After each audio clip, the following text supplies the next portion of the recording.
Bonjour à toutes et à tous. Donc, je vais me présenter tout d'abord. Donc, Fouad Messaï, je suis expert solutions finance au sein d'Orange, plus précisément au sein du département FAS, Finance as a Services, donc direction comptable groupe et division finance et performance d'Orange.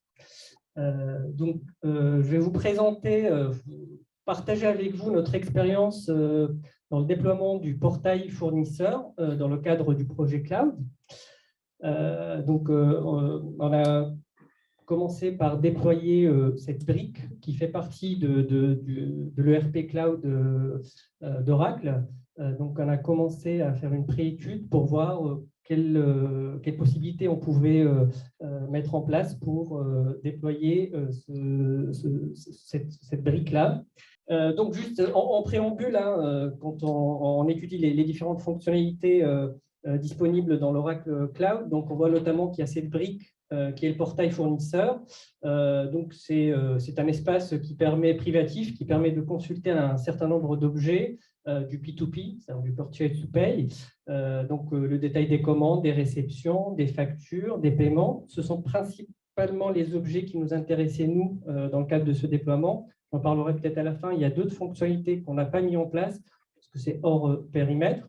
Ce qui ressort notamment quand on a fait cette préanalyse, c'est une fonctionnalité standard, c'est-à-dire c'est un module qui est complètement intégré à la partie purchasing. L'accès, c'est du cloud, donc il est en temps réel. C'est un service gratuit. Il n'y a pas de coût d'implémentation supplémentaire, aussi bien pour Orange que pour les fournisseurs qui vont utiliser ce portail. En termes d'interface, c'est exactement la même interface, je dirais, utilisateur que nous utilisons, nous, sur le cloud Oracle. Et bien évidemment, on est dans une solution SaaS, donc potentiellement, il y a de nouvelles fonctionnalités qui peuvent arriver tout au long avec les différents upgrades de versions de Fusion. Donc, ce que je vous propose de partager avec vous, c'est ces trois thématiques. Donc, les objectifs du projet, du déploiement du portail fournisseur. Donc, dans un deuxième temps, je partagerai avec vous les différentes phases du projet pour terminer avec un retour d'expérience et notamment un petit sondage qu'on a fait auprès des fournisseurs qu'on a déployés pour avoir un petit feedback là-dessus. Donc, les objectifs du projet. Donc, on avait plusieurs objectifs, notamment, alors ce qu'il faut savoir, c'est qu'au sein d'Orange, nous avons une cellule qui gère la relation fournisseur, qui permet de répondre à l'ensemble des sollicitations des fournisseurs en termes de processus purchase to pay. Donc, un des objectifs était de réduire le nombre de sollicitations de cette cellule sur la relation fournisseur. Donc, c'est un des objectifs qui nous intéressait. Deuxième objectif, c'était d'avoir un point d'entrée unique, c'est-à-dire que les fournisseurs puissent s'adresser à un point d'entrée unique et d'éviter de s'adresser à d'autres acteurs tels que demandeurs, acheteurs, etc. Le portail permettait notamment de répondre à ce besoin-là, à cet objectif-là. Forcément, il y a aussi une diminution des effectifs de cette cellule relation fournisseur et le déploiement du portail fournisseur permettrait notamment de donner plus d'autonomie aux fournisseurs et d'améliorer les délais de paiement de ces factures. Donc, ce sont des arguments qui vont intéresser aussi le fournisseur pour utiliser ce portail-là. Alors, quelles sont les valeurs ajoutées pour Orange dans l'implémentation de ce portail fournisseur? Donc, comme je l'indiquais au tout début, la mise en place de cette brique-là, comme c'est une solution standard intégrée à la partie purchasing, donc c'est une solution qui n'a pas de coût supplémentaire de mise en œuvre. Il n'y a pas de licence, il n'y a pas notamment en termes de déploiement fonctionnel, il n'y a pas d'effort particulier à apporter, je l'expliquerai un peu plus tard. Cet outil-là, il est assez intuitif, il est facile d'usage et sur un autre plan, ça n'implique pas un effort de déploiement, d'accompagnement et de maintenance. Donc, c'est les deux principales valeurs ajoutées pour déployer ce portail fournisseur. Donc, sur la partie phase de projet, donc, il faut savoir qu'on a déployé le portail fournisseur dans un second temps, c'est-à-dire que Orange a été un early adopter de la solution Oracle Fusion Cloud. Donc, il y a eu une mise en place, une mise en production de la solution l'été 2017. Et le déploiement du portail fournisseur s'est fait bien après avoir stabilisé la solution. On ne voulait pas déployer en même temps le portail fournisseur. Donc, on est passé par plusieurs phases de projet. Donc, il y a eu une première phase de pilote et d'autres phases qui ont suivi avec un peu plus de volume pour finalement généraliser le déploiement du portail. À fin décembre 2021, on est à peu près à plus de 3000 fournisseurs Orange SA qui sont déployés sur le portail. Et on a également un pilote en cours sur des filiales par rapport à des fonctionnalités bien précises. Je l'indiquerai un peu plus tard. Quelques points également à partager qui sont importants. Donc, dans le contexte Orange, l'accès au portail est limité à la consultation des commandes, des factures, des paiements, des réceptions aussi, dans le sens où la fonctionnalité standard de Fusion permet non seulement de consulter, mais d'avoir quelques actions de mise à jour. Nous, côté Orange, on a pris le choix de ne pas activer, notamment dans un premier temps, ces fonctionnalités-là. C'est dans le cadre d'un pilote qu'on a activé une ou deux fonctionnalités parce qu'il y a d'autres outils qui sont aussi utilisés, notamment pour tout ce qui est facture EDI. Donc, il y a d'autres outils qui sont en place. Il y a aussi quelques petits points d'amélioration côté portail. Donc, dans un premier temps, voilà, on a pris le parti de n'activer que la consultation. Donc, forcément, ça induit une personnalisation des rôles standards pour ne donner accès au portail qu'aux fonctions de consultation. Et ce qu'il faut savoir, je vais faire un petit aparté dans la manière d'activer les utilisateurs fournisseurs. Cela se fait, en mot très simple, cela se fait à partir de la fiche fournisseur. C'est-à-dire quand on enrôle un fournisseur dans Fusion, quand on crée un fournisseur dans Fusion, on peut créer un contact et ce contact-là, il y a juste une petite case à cocher et quelques rôles à affecter. On va créer un utilisateur de manière transparente et le fournisseur va recevoir un email avec les liens pour pouvoir se connecter au portail. Donc, c'est quelque chose d'assez simple, je dirais. Par contre, il y a cette première étape d'initialisation de ce qu'on appelle l'administrateur au sein du fournisseur. Et ça, pour le coup, c'est une action qui incombe à Orange, donc à l'utilisateur de Fusion. Donc, il y a quand même cette action-là qui doit être faite forcément pour quelque part déclencher et créer le premier utilisateur et après donner la main au fournisseur pour qu'éventuellement, il recrée d'autres utilisateurs, qu'on ne déporte pas cette contrainte de gestion d'utilisateur portail au sein d'Orange. Donc, il y a juste cette action-là à faire au tout début pour initialiser l'accès au fournisseur. Donc, si on va un peu plus en détail sur la partie phase projet, donc on est passé par 4 phases. Donc, la première phase, ça a été avec un scope assez limité de fournisseurs, donc 6 fournisseurs. C'est une analyse qui a été menée aussi par les métiers pour pouvoir identifier des fournisseurs qui soient en fait assez représentatifs. Un des critères qui avait été utilisé, c'était forcément des fournisseurs qui sollicitaient le plus souvent cette cellule relation fournisseur, tout en gardant cet objectif de les solliciter moins, parce qu'il y a un outil qui permet de répondre à un certain nombre d'interrogations. Il n'y a pas besoin de solliciter Orange pour avoir une précision sur une facture, si elle avait bien été reçue, sur un paiement, s'il avait été fait. Au travers de ce portail-là, il y a la possibilité de consulter cette information-là.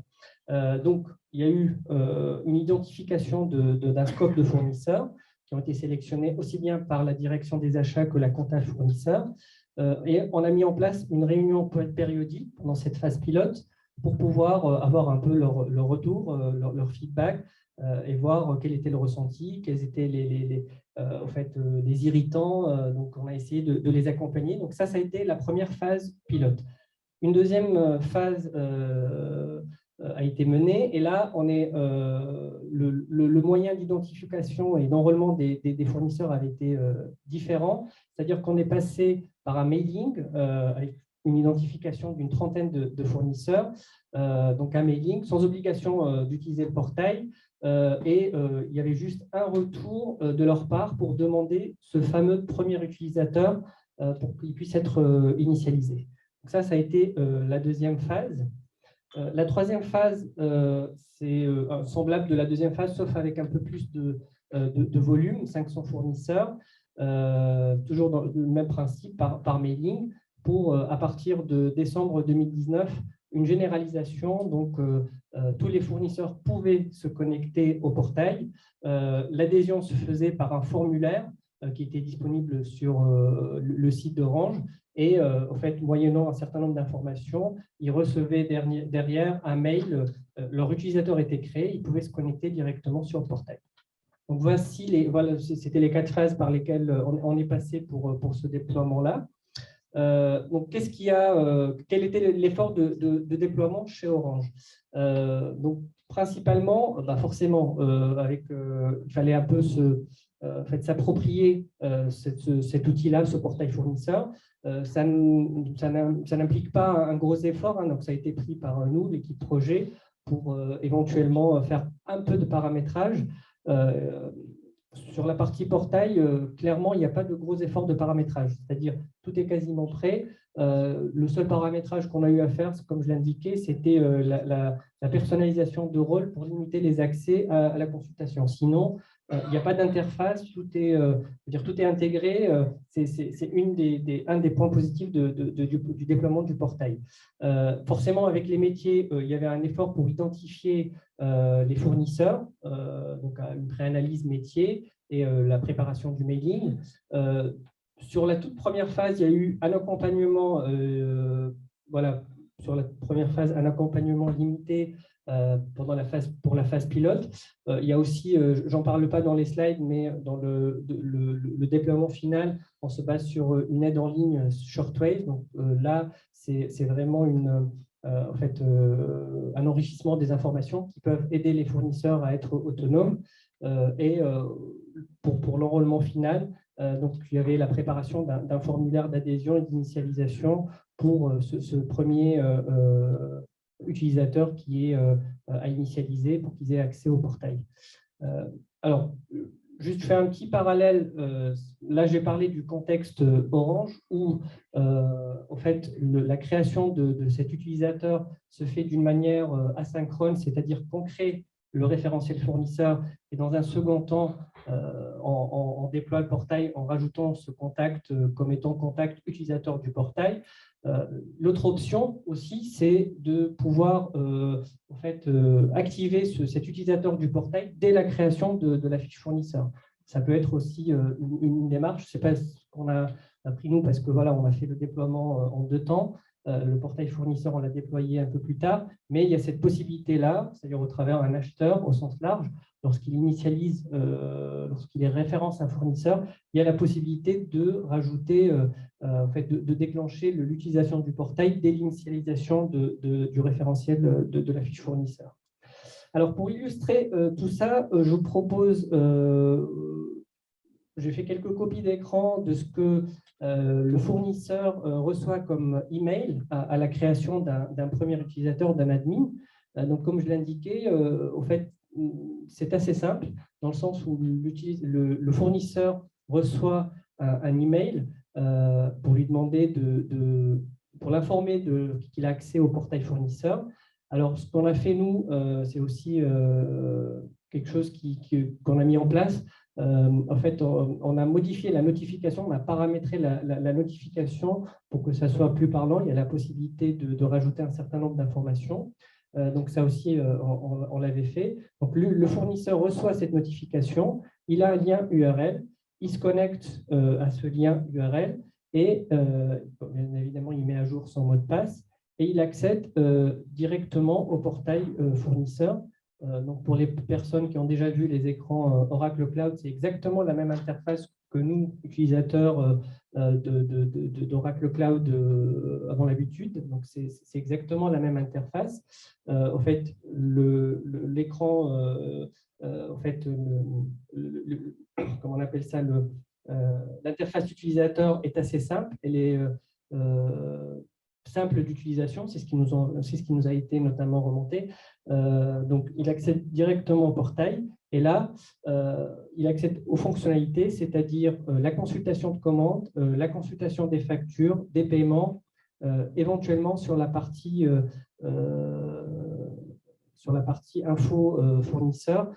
Il peut rajouter de nouveaux contacts. Donc, ce que je disais, il y a une initialisation de l'admin, et après, c'est au fournisseur de gérer éventuellement s'il y a d'autres personnes qui devront utiliser le contact. Il y a une procédure pour pouvoir créer d'autres contacts. Ce qui est intéressant aussi, c'est ce qu'on appelle les infolettes, c'est-à-dire les graphiques là, qui permettent d'avoir une vision en lecture directe de ce qui est en cours, aussi bien en termes de commandes que pour les factures impayées. Il y a aussi la possibilité de paramétrer ce qu'on appelle des actualités fournisseurs. Donc, c'est un ensemble d'infos qu'on peut partager avec le fournisseur, et lui, il les verra à la connexion au portail fournisseur. Oui. Oui. L'adresse mail est un petit peu compliquée. C'est pas considéré comme du phishing? Non, parce que en fait, on a fait en sorte de. Alors, je ne sais pas sur cette copie d'écran. Vous voyez, Workflow, Mail, EMD, Cloud, Oracle. Oui, oui, c'est vrai. Mais on l'avait changé, je crois. Alors, sur cette partie-là, effectivement, on a eu quelques remontées, mais bon, il y a certains aspects sur lesquels on n'a pas forcément la main. Le from, on n'a pas la main pour répondre à votre question. Par contre, on a customisé le contenu du mail, parce qu'au départ, c'est marqué bienvenue chez Oracle. Donc, les gens ils disent pourquoi Oracle. Donc, on a mis le logo orange, savoir que c'est orange. Voilà, on a customisé le contenu du mail pour que les gens identifient bien que c'était pour le portail fournisseur d'Orange. Mais l'adresse d'où elle provient, ça, on n'a pas le choix. Et la charte graphique, vous pouvez pas adapter la charte graphique de Internet, par exemple. La charte graphique non. Alors, après, je ne sais pas si vous voyez, il y a le petit logo d'Orange en haut à droite. Mais après, voilà, ça reste du cloud. Donc, maintenant, on a rajouté le petit logo d'Orange. Après, sur le cloud, on peut changer les couleurs. On peut faire des sandbox pour faire. Il y a une mise en page qu'on peut faire. D'ailleurs, on l'a fait au sein des différents pays pour avoir un peu une même. Donc sur cette partie-là, par rapport au rôle, hein, c'est l'équivalent d'une responsabilité. Ils ont accès à telle ou telle fonction de consultation de commandes, de factures. Donc tout dépend du rôle qui est affecté. Donc, on a déjà parlé. Quelques points importants à partager. Donc, toujours par rapport au contexte déploiement Orange, nous, on gère les données bancaires au niveau le plus fin, c'est-à-dire au niveau site. On a la possibilité de les gérer au niveau en tête, au niveau adresse. Nous, parce qu'il y a Orange SA et des filiales, et du coup, on est quelque part obligé de les gérer au niveau site, notamment pour qu'il y ait ce cloisonnement en termes de données bancaires. Sur le portail, les données qui sont affichées, ce ne sont que les données niveau en tête. Donc, malheureusement, le fournisseur, c'est une des sollicitations des fournisseurs qui utilisent le portail, de vouloir gérer eux-mêmes les données bancaires. Et malheureusement, vu le contexte de déploiement, il y a une ID qui est en place, mais pour le moment, il n'est pas prévu de donner la possibilité de gérer les données bancaires au niveau site, chose qu'on gère nous. Donc, un de ces points. Il n'y a pas de possibilité d'appliquer des restrictions d'accès à un facteur, c'est-à-dire on utilise pas mal chez Orange la relation tiers-payeur, grosso modo les facteurs, et du coup, on ne peut pas donner l'accès qu'aux seules factures qui ont été payées par le facteur. Donc, du coup, pour un fournisseur donné, il verra toutes les factures donc même celles qui ne sont pas dans son scope à lui. Et donc, un autre point, on n'a pas de monitoring, d'outils qui permet de monitorer l'accès au portail fournisseur. Ça c'est une fonctionnalité qui pourrait être intéressante pour voir un peu quelle est la fréquence de connexion, sur quels objets les fournisseurs essaient d'avoir le plus d'infos. Donc ça aussi, il n'est pas possible pour le moment, il n'y a pas ce genre de fonctionnalité. Donc, bon, ça c'est aussi, il n'y a pas de possibilité de créer un contact pour un utilisateur Fusion, c'est-à-dire un utilisateur d'une autre filiale ne peut pas se connecter parce qu'il est considéré comme utilisateur. Il y a un petit souci là-dessus. Alors, un des points aussi qu'on est en train d'étudier et d'éprouver dans le cadre du pilote, c'est la possibilité de charger des factures. Donc, c'est une fonctionnalité très intéressante. Les fournisseurs sont demandeurs. Alors, on a par ailleurs d'autres outils qui permettent de gérer cette fonctionnalité un peu plus en masse, donc en termes d'EDI et de portail de chargement en masse de factures. Ce qui est possible au travers du portail fournisseur, c'est un chargement de factures, mais d'une manière unitaire, c'est-à-dire facture par facture. Il n'y a pas de possibilité pour le moment de gérer en masse et d'intégrer en masse les factures fournisseurs via le portail. C'est une demande, il y a une ID Oracle qui est en cours. Donc, ça peut être intéressant pour des fournisseurs qui ont de petites volumétries. Donc, ça, par contre, il n'y a pas moyen pour le moment de charger en masse. Et le dernier point d'amélioration, je dirais, c'est au fait le statut de la facture qu'on voit au niveau du portail. Par moment, en fait, dans Fusion, on a ce qu'on appelle un statut de validation et un statut d'approbation, notamment pour le bon à payer.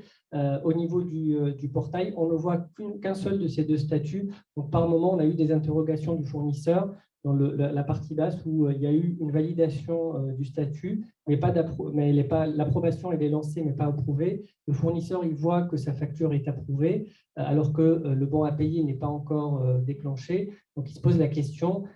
Ça aussi, on l'a remonté à Oracle pour essayer d'avoir ces deux informations-là au niveau du portail pour une meilleure lecture côté fournisseur. Donc, voilà les points qu'on avait identifiés et qui nous avaient été remontés. Juste pour revenir sur la notion d'ID, pour les clients e-business suite, sur la partie fusion, on fonctionne avec un portail communautaire qui s'appelle Customer Connect, sur lequel on poste des ID. Donc, je ne sais pas si vous voulez faire un retour là-dessus. Oui, tout à fait. Alors, donc, pour ce qu'on appelle les améliorations, initialement, avant, on disait des ER, c'est-à-dire notamment une Enhancement Request. Donc là, c'est exactement la même chose, sauf qu'il y a un portail dédié, Customer Connect d'Oracle, qui permet de partager en fait, ces points-là, notamment les points d'amélioration, donc ils sont en visibilité de tous les utilisateurs d'Oracle. Et en fait, un certain nombre de demandes d'amélioration sont approuvées par d'autres utilisateurs et éventuellement, ça peut être pris en compte dans de futures releases par Oracle pour améliorer un certain nombre de points. Donc, la dernière partie, je crois que je suis dans les temps là, oui. 3 minutes, ok. Donc, la dernière partie, c'est le retour des fournisseurs. On a fait un petit sondage par rapport aux fournisseurs qui ont été déployés. Donc, d'une manière globale, la satisfaction par rapport à l'utilisation du portail, elle est aux alentours de 70%. Bon, il y a certains indicateurs sont vraiment propres à Orange sur comment ils ont connu le portail, la simplicité du formulaire qui permet d'adhérer au portail et le mail incluant le lien. Donc, on est à peu près dans ces taux de satisfaction de 70%. Le deuxième indicateur, c'est plutôt en termes d'utilisation du portail. Quelle était la satisfaction au niveau de la navigation? Alors forcément, comme tout outil, il y a un temps d'adaptation et d'appropriation de l'outil. Après, ça dépend aussi des utilisateurs. Il y en a ceux qui trouvaient ça très fluide d'utilisation, d'autres qui avaient un peu de mal au début, mais après, en termes d'ergonomie, ils se sont retrouvés dans cet outil-là. Donc, on est à peu près de l'ordre de 60% sur la navigation. Sur la création des utilisateurs, pareil, on est à peu près un séquencement à suivre pour éventuellement créer d'autres utilisateurs. L'aide Shortway, donc c'est quelque chose, là pour le coup, c'est l'aide en ligne. Donc on essaie de l'améliorer avec des FAQ et d'autres informations qui peuvent être disponibles au niveau du portail. Donc c'est un travail de fond et de rajouter d'autres informations qui peuvent intéresser les fournisseurs dans l'utilisation du portail.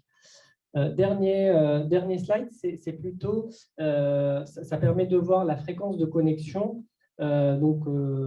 supérieure à une fois. Donc, on voit qu'il y a à peu près 40% des fournisseurs qui se connectent au moins une fois au portail. Donc, l'utilisation en termes de fréquence, il y a pas mal de fournisseurs qui sont intéressés par ce portail-là.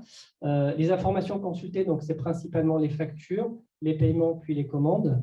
Et des évolutions souhaitées, principalement, ce que je disais, c'était la possibilité de faire des modifs et des saisies un peu plus en masse. On a parlé aussi de chat, c'est-à-dire la possibilité de communiquer, de chatbot, de communiquer directement avec Orange via ce portail-là par d'autres outils. Donc ça aussi, ce sont des axes d'amélioration qui ont été, qui sont ressortis dans le cadre de ce sondage-là. Juste un dernier point, alors je ne l'ai pas illustré par des slides. Ce que je disais, c'est que nous, dans un premier temps, ce qu'on activait, c'était la consultation des commandes, des factures, des paiements au travers de cette partie-là. On a fait une préétude dans le cadre d'un autre projet, juste pour info, on est là pour partager aussi. Il y a d'autres fonctionnalités qui peuvent être utilisées, notamment sur la partie inventory et supply chain, pour gérer par exemple la base article. Donc il y a aussi une partie qui est hors périmètre, parce que sur cette partie-là, on gère que les achats non stockés. Il y a aussi la possibilité de gérer d'autres informations au-delà des commandes, des factures, des paiements, et au-delà aussi de pouvoir intégrer des factures. Il y a par exemple la possibilité d'interagir avec le fournisseur sur toute la partie expédition, ce qu'on appelle les ASN, les Advanced Shipment Notice, c'est-à-dire pour valider les accusés de réception de commande. Donc, il y a toute une interaction qui peut aussi être utilisée au travers du portail. Donc, nous, on ne l'a pas fait parce qu'on n'en avait pas besoin, mais on étudie ces fonctionnalités-là, notamment pour d'autres projets. Voilà pour la partie portail. Je ne sais pas si vous avez des questions. Oui. J'en ai une. Est-ce que vous avez des liens avec un outil de dématérialisation de factures fournisseurs? Alors, Parce que là, on voit un portail, mais on peut en avoir un autre si jamais vous avez un outil de dématérialisation des factures fournisseurs. Donc, je ne vois pas comment se fait le lien. Oui, alors on peut charger il y a un outil de dématérialisation de factures qui est à part. Par contre, alors qui est aussi l'IDR sur la partie fusion. Mais ce qu'il faut savoir, c'est que quand le fournisseur va consulter cette facture-là, quand il va se connecter et consulter sa facture, il va voir la facture qui a été, le PDF facture qui est là-dessus, au fait. Au fait, le portail ne permet pas de... En fait, c'est la partie chargement unitaire de facture qui fait quelque part office de dématérialisation de facture, dans le sens où le fournisseur peut créer la facture et peut rattacher la pièce jointe. Sauf que nous, dans le contexte Orange, cette dématérialisation, elle se fait d'une autre manière. Et là, c'est vraiment que de la consultation. Mais théoriquement, il y a la possibilité de charger, de saisir, que le fournisseur saisit sa facture et rajoute la pièce jointe. Ça, il peut le faire. En fait, mon point, c'est votre fournisseur, il s'enregistre 2 fois? Non, je veux dire... une pour la démat de facture fournisseur et une ici? Non, au fait, via le portail, le fournisseur ne saisit pas de facture dans le cadre d'Orange. C'est une fonctionnalité qui existe, mais qu'on n'a pas activée. D'accord ? La dématérialisation de facture, elle se fait via un autre outil. Là, au niveau du portail, c'est juste la consultation, c'est-à-dire il peut voir les factures qui ont été... C'est juste, est-ce que le fournisseur, s'il veut consulter, s'enregistre une fois, ici? Oui. Et s'il veut loader des factures fournisseurs, il s'enregistre une deuxième fois sur... Non, en fait, ça dépend de ce qu'on appelle l'outil de démat, parce qu'il y a un flux EDI, par exemple. Donc là, c'est vraiment un flux, c'est une plateforme EDI. Mais là, au fait, il n'a pas besoin, ce n'est pas une double connexion, c'est une seule connexion. Là, c'est vraiment que pour accéder au portail. Après, par exemple, effectivement, dans le contexte Orange, il peut accéder au portail pour consulter ses factures. Il y a ce qu'on appelle un outil Wall qui permet de charger des factures. Et là, c'est un autre chemin complètement différent. Avec un deuxième processus d'enrôlement, en fait. Oui, oui, mais pour préciser, en fait, le fournisseur, quand il demande un accès au portail, c'est qu'il est déjà enrôlé auprès d'Orange. Donc, il est déjà créé. Et du coup, il ne fait pas un peu la tête d'être obligé de se réenregistrer une deuxième fois? Il n'a pas besoin. Alors, Non, il peut le demander, non. non. C'est un formulaire qui est rempli. C'est un formulaire, oui, parce qu'il y a des fournisseurs qui sont là depuis, qui ne sont pas récents. Donc, du coup, le déploiement s'est fait avec le portail fournisseur. Donc, c'est pour ça qu'on est passé par plusieurs phases. Effectivement, il y a parfois quelques petites rétentions parce le fournisseur il voit qu'il y a un certain nombre d'informations qu'il va devoir lui gérer. Alors, par contre, tout au long du process, il s'aperçoit aussi qu'il va être plus autonome. Et du coup, effectivement, peut-être pour certains fournisseurs, c'était plus simple d'adresser directement la relation fournisseur pour dire pourquoi cette facture n'est pas payée. Et du coup, il peut avoir une réponse rapidement, mais puis le portail il va être beaucoup plus autonome, il va tout de suite voir. Donc, c'est quelque part aussi que le fournisseur il doit jouer un peu le jeu pour pouvoir avoir ces informations quasiment en temps réel. Et quand il l'a fait une fois, en fait, il est intéressé, il voit qu'il est beaucoup plus autonome que d'envoyer un mail, d'être contacté plus tard. Il y a aussi la possibilité, on ne va pas rentrer dans le détail, mais d'exporter sous Excel l'ensemble des factures impayées. Donc, il y a un certain nombre de fonctionnalités qui lui permettent de faire une pré-analyse et de s'affranchir de s'adresser à une cellule dédiée avec le temps de réponse que ça peut induire. Et vous évoquiez tout à l'heure, si j'ai bonne mémoire, vous aviez une question assez intéressante qui mettait un peu en relief les doublons dans le système d'information, notamment pour les consolider dans la BI. Est-ce que c'est lié au fait que vous ayez plein de portails comme ça, justement, pour les enregistrements? Non, alors le point que j'ai évoqué tout à l'heure par rapport à l'intervention sur la partie Banque de France, c'était plus par rapport à ce qu'on appelle le référentiel bancaire en termes de banque et agence, c'est-à-dire les codes banque et les codes agence, où au fait, nous, on s'est aperçu que au fait, l'unicité, on va rentrer dans l'unicité, elle n'est pas gérée au niveau du code, mais de la description. Donc, pour peu que le fournisseur, qu'un utilisateur crée BNP Paribas ou BN Paribas, donc ça générait un ensemble au fait, des duplications qui nous gênaient dans tout le processus, notamment jusqu'au paiement. Et la question, c'était est-ce qu'il n'y avait pas moyen d'intégrer ce référentiel-là au travers en fait, du référentiel qui est disponible auprès de la Banque de France. Pour revenir sur ce que vous avez dit, pour revenir rappeler, en fait, il y a le référentiel fournisseur, il est unique dans plusieurs. Il est centralisé et il est créé. Là, le portail, c'est une vision pour le fournisseur de ses factures, de ses commandes, mais la fiche fournisseur, elle est initialisée par une cellule référentielle chez Orange. Et si le fournisseur demande d'avoir accès à ce portail, on lui donne les rôles. Il n'a pas besoin de se réenrôler et de redonner des informations. Il n'y a que la démarche, oui, je veux accéder au portail ou non. Sachant que chez Orange, 80% de nos factures fournisseurs passent par le DI. Donc, voilà, le portail fournisseur, c'est un très bon ajout, pas le gros de notre volume de factures. Donc, juste pour préciser, le référentiel, il est bien centralisé, il ne crée qu'une fois. Le fournisseur, il a juste à dire oui ou non, je veux accéder au portail. Petite question, il a moyen de modifier les informations liées à sa fiche? Oui, il a la possibilité. Alors, comme je l'expliquais, par exemple, sur la partie site, alors c'est une vision simplifiée de la fiche fournisseur. Il n'y a pas l'ensemble des informations, mais par exemple, les informations d'entête, telles que sirène ou autres, il a la possibilité de le faire. Oui, mais pas toutes les infos. Typiquement, les informations en coordonnées bancaires que nous, on gère niveau site, il n'a pas accès. Oui, il a la possibilité, oui, tout à fait. Vous avez fait combien de temps? Je crois qu'il y a paramétré tout ça.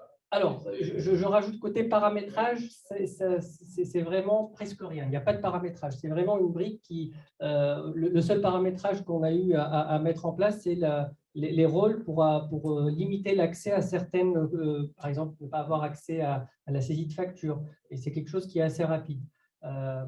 En fait, donc il n'y a pas de paramétrage. Clairement, il n'y a pas de paramétrage, il n'y a pas d'interface, c'est vraiment intégré. Après, c'est plutôt en termes de déploiement, c'est quelle stratégie on adopte, c'est-à-dire comment on l'adresse, est-ce qu'on ouvre tout d'un seul coup, est-ce qu'il y a un accompagnement qui veut être fait ou par mailing comme ça a été fait chez Orange. Je rappelle juste en termes de timing, hein, par rapport au déploiement. Donc, on a commencé on avait dit quoi, oui, en mars 2018 avec un pilote et finalement la généralisation s'est terminée en décembre 2019. Donc après, ça pourrait aller un peu plus vite, hein, mais Et tous les fournisseurs qui ont été sollicités ont adhéré. alors pas forcément tous, mais après, effectivement, en fait, c'est au travers des formulaires, au travers de mailing que quelque part, Orange les incite à utiliser ce portail-là. Qu'est-ce qui est applicatif? Déjà, je pense que pour disposer d'une information quasiment en temps réel, c'est quelque chose d'intéressant pour le fournisseur. Au lieu de passer par, si vraiment il a une interrogation sur un objet bien particulier, sur un paiement, sur une facture, le fait de dire vous accédez directement au portail et vous avez l'information quasiment instantanément, c'est quand même un argument qui le pousse à utiliser ce portail-là, clairement. J'ai une question pour vous parce que, en tant que utilisateur et fournisseur pour vos clients de solutions cloud, pour l'identification de vos clients, vous êtes appuyé sur la brique de sécurité native chez Oracle, notamment pour faire du MFA ou des choses comme ça. Alors, on passe vraiment, alors moi je ne suis pas très technique là-dessus, mais on passe vraiment par l'URL qui est fourni. Le password, c'est tout? Oui, mais avec le password, Alors, le niveau de sécurité exactement, le plus élevé en termes d'identification, en fait, parce qu'il y a plusieurs niveaux. Donc, en termes de sécurité, donc il y a un ensemble de règles, c'est le niveau le plus élevé. Donc, il est amené à changer son mot de passe fréquemment. Donc, ça vous convient ou vous avez aussi les possibilités dans la tête de faire plus?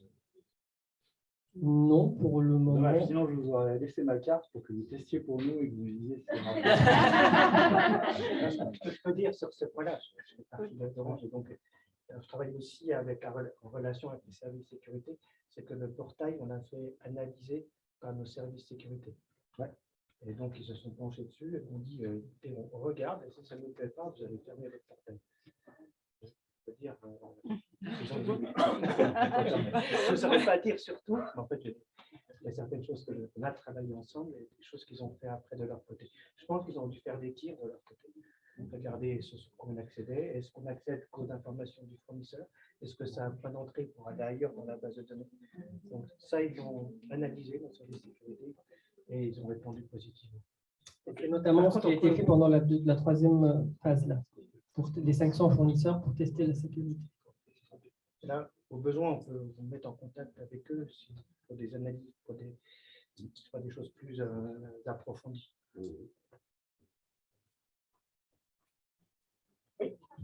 Alors, je dois dire, peut-être juste en complément aussi, parce que chez Orange, je fais des commandes, et donc je l'ai vu l'usage. Et j'ai eu le premier retour qui est de dire « Oh, tu m'embêtes, pourquoi tu m'obliges à aller là-dessus ?» Je dis ben, parce que ce qui va se passer, c'est que là, c'est le Covid, je suis chez moi, tu n'as pas mon numéro de téléphone, on a fermé la cellule, et comment tu fais? Tu écris ton mail, la relation fournisseur, et puis tu râles parce qu'il est dimanche soir, parce que ça ne répond pas, et tu vas le voir, c'est ouvert 24 heures sur 24, et tu sais si ta facture que tu as envoyée, tu sais, pour moi, c'est la arrivée. Et tu connais son état. Donc en fait, il râle, c'est pas ceux que j'ai eu. Râle, mais c'était des fournisseurs qui sont plus bizarres. Mais ils ont râlé une fois. En fait, quand ils se sont connectés, après, ils n'ont plus jamais appelé. Jamais râlé. Voilà, date d'échéance aussi, à quelle date ils sont venus. Emmanuel. On a un technique à tenir. Merci.